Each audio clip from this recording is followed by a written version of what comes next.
Santos sem rei.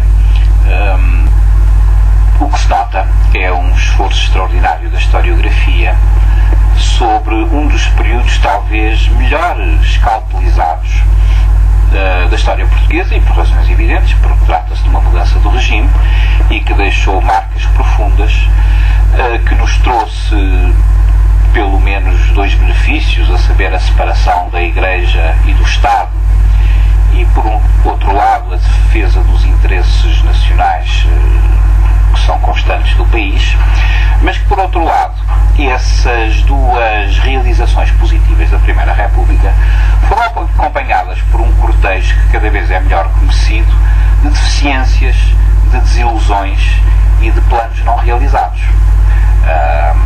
pelo que, do ponto de vista da educação, do ponto de vista da economia, mesmo do ponto de vista da participação cívica, a Primeira República anunciou-se com grandes expectativas, com grandes esperanças, quase que se pode falar de um sebastianismo cívico, laico. Aliás, o termo é emprego por alguns dos seus defensores, mas essas expectativas a curto prazo acabaram por ser ilusões e em 16 anos tornaram-se em grandes desilusões que infelizmente criaram como que uma passadeira vermelha da Primeira para a Segunda República, da República Parlamentar para o Estado Novo de Salazar.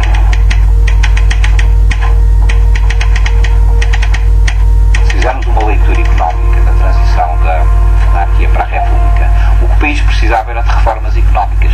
Reformas económicas que tornassem a sociedade menos dependente do Estado e o Estado menos independente dos impostos.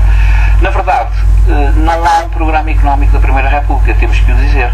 Há bons planos, do ponto de vista até agrícola, mas o Ministro da Agricultura, o famoso Ezequiel dos Campos, era ridicularizado como o inexequível dos campos, porque não havia dinheiro para os planos de barragens, e isso virão a ser realizados por Salazar, não é? Os planos de rega do Alentejo, os planos de recuperação dos campos do centro, em Coimbra, enfim, o plantio do trigo, o que havia eram iniciativas particulares. Portanto, nesse capítulo, que é a infraestrutura de toda a atividade social e humana, que é a atividade económica, a Primeira República foi uma grande ilusão. Isso explica boa parte, aliás, da violência, das revoltas sindicais, do mal-estar que se instalou entre a população.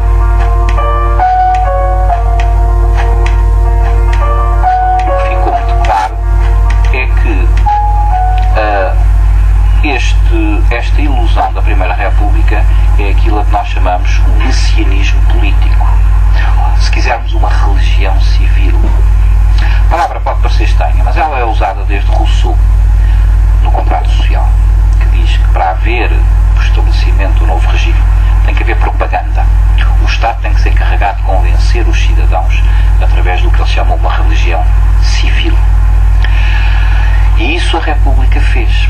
Nós temos o hino, hoje a portuguesa, e temos a bandeira com as novas cores verde e vermelha. E mudou, agora já não há o escudo, mas enfim, durante 100 anos houve o escudo, que foi também uma mudança.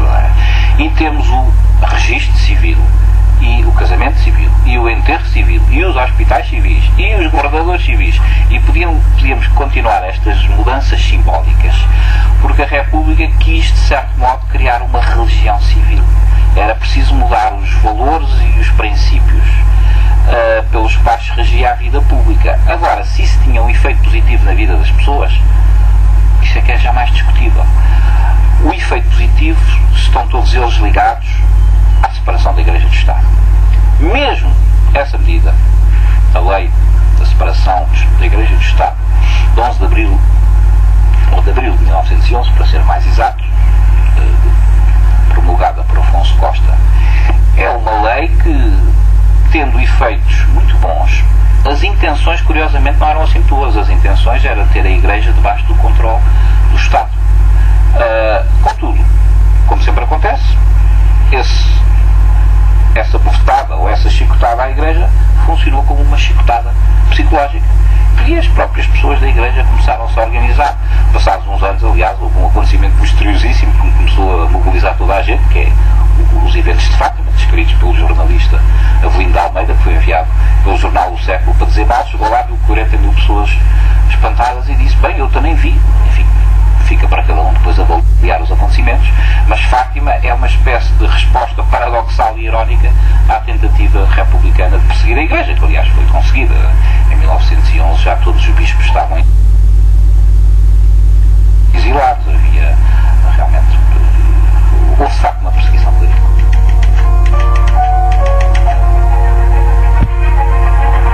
Realmente só ficaram as marcas da tal religião civil, o hino, a bandeira. Não se pode dizer que a Primeira República tenha feito a democratização, ou seja, a chamada dos cidadãos à participação na decisão em 1820, é a monarquia liberal. Portanto, a democratização, se quiser, é feita pela monarquia, não é feita pela República.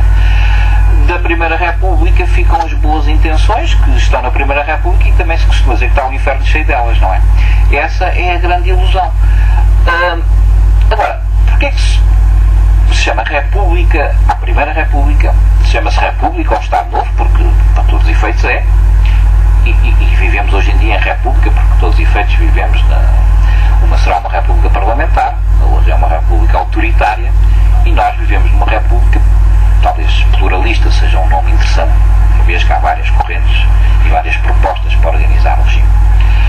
O que é comum a estes 100 anos sem rei, e isso é que hoje em dia merece ser pensado em conjunto, é que estes três regimes caracterizam-se pela tentativa de conquistar o Estado e depois, quem tiver o poder do Estado, organiza a sociedade.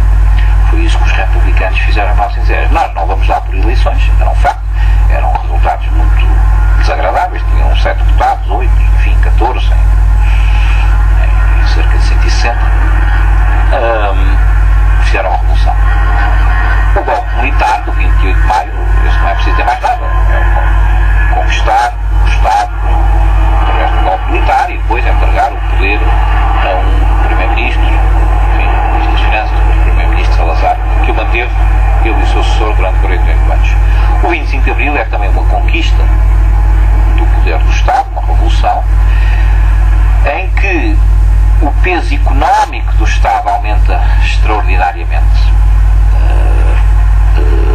devido às suas obrigações sociais, em que os funcionários públicos também aumentam extraordinariamente. Nós hoje em dia temos cerca de 750 mil funcionários públicos, se considerarmos depois as empresas públicas tipo as EDPs, as Autostradas de Portugal, enfim, Gaja, chegar a 1 milhão, o que significa que há um número de pessoas de 3 milhões e meio, 4 milhões que dependem diretamente do Estado.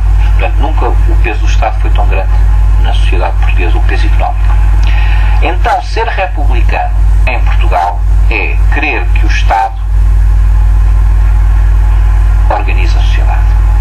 Talvez ser monárquico hoje em dia significa chegou à altura da sociedade dizer que Estado é que quer, em vez de estar à espera que os senhores com muita força e muito poder conquistem o Estado e digam como é que nós devemos